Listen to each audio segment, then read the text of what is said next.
ભરૂચ જિલ્લાના ઝઘડિયા તાલુકામાંથી પસાર થતો એકતાનગરનો રોડ જે હાલ ભારે દુર્દશામાં જોવા મળી રહ્યો છે।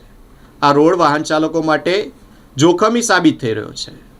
નાના મોટા ખાડા તો પડતા જ હોય છે, પરંતુ હાલ એક એવો મોટો ખાડો પડ્યો છે જે વાહન ચાલકો માટે ડેથ ટ્રેપ સમાન સાબિત થઈ શકે છે। ઝઘડિયા તાલુકાના રાજપારડી ખાતે આવેલ હોટલ સહયોગની બિલકુલ સામે મુખ્ય માર્ગ પર એક જીવલેણ ખાડો પડી ગયો છે।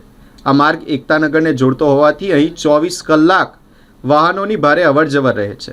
રાત્રિના સમયે કે અંધારામાં વાહન ચાલકોને આ ખાડા નજરે પડતા નથી, પરિણામે વાહનો ધડાકાભેર ખાડામાં પટકાય છે, જેનાથી વાહનમાં મોટું આર્થિક નુકસાન થઈ રહ્યું છે। સ્થાનિક અને રાહદારીઓમાં ભારે રોષ જોવા મળી રહ્યો છે।